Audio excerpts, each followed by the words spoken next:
Olá! Hoje, no nosso Justiça às Claras aqui da BH News, nós vamos entrevistar o professor Paulo Adir, diretor do CAD, Centro de Atualização em Direito. O tema de hoje será entraves tributários. Professor Paulo Adir, Paulinho, amigo de longa data, o Justiça às Claras é uma honra para o programa que você vem aqui hoje passar um pouquinho da sua cultura para mim e para os nossos telespectadores. Ô, Cristiano, a satisfação é uma honra, uma alegria minha revê-lo, né, o velho amigo, e também falar com o nosso público, nossos telespectadores, é uma grande satisfação e alegria para mim. Como o tema de hoje, nós estávamos conversando antes do programa, é um tema muito bacana, eu achei muito pertinente o que você colocou.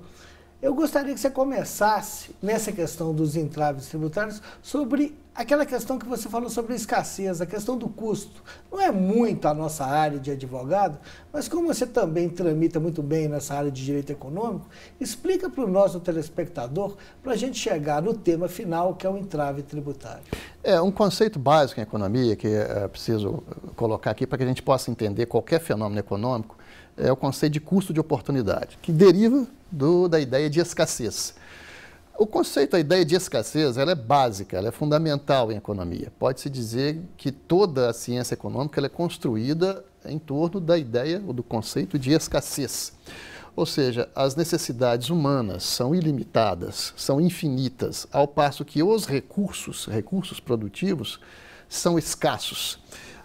É necessário esclarecer o que significa essa palavra escassez.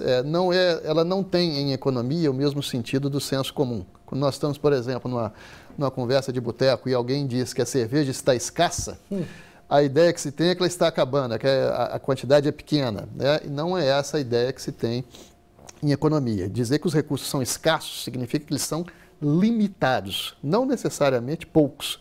Podem até ser muitos, mas são limitados, ou seja, eles não são inesgotáveis como não são infinitos. Um orçamento de R$1 milhão é tão limitado quanto um orçamento de 1 bilhão, ou seja, existe um limite, existe um fim. Não há uma inesgotabilidade de recursos. E em função do fenômeno da escassez, em economia nós temos sempre que fazer escolhas. Então eu vou dar aqui um pequeno exemplo.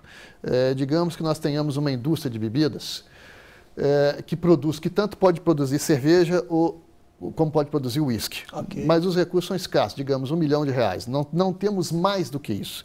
Em função dessa limitação orçamentária, teremos que fazer escolhas. Essas escolhas são representadas num gráfico, lá que se representa o custo de oportunidade, e que nós podemos colocar, por exemplo, na reta vertical, a produção de uísque, na horizontal, a produção de cerveja. Se o nosso ponto estiver no alto da vertical, apenas lá no alto, significa que estamos concentrando todos os nossos recursos para a produção de uísque e estamos produzindo 0 de cerveja. Perfeito. Então, fizemos essa opção. Renunciamos a toda a produção de cerveja para produzir apenas uísque. Como podemos também fazer o contrário, colocar o nosso foco. Todos os nossos recursos na produção de cerveja e nesse ponto estaríamos produzindo 0 de uísque. Escolhas que fizemos. Ligando os dois pontos numa curva, né? Sim. Nessa curva estarão todas as possibilidades de combinação de um produto e outro.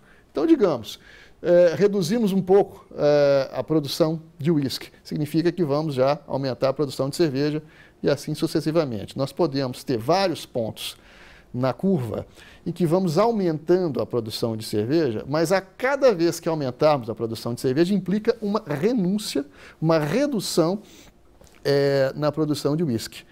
Então, em cada um desses pontos que tivermos, vamos analisar qual foi o tamanho dessa renúncia. O que nos custou, em termos de redução de uísque, a maior produção de cerveja. O que se chama de custo de oportunidade significa exatamente qual é o tamanho da renúncia, qual é o tamanho do sacrifício que nós temos que fazer em função de certas escolhas, das escolhas que vamos fazendo. Então, na curva nós temos todas as possibilidades.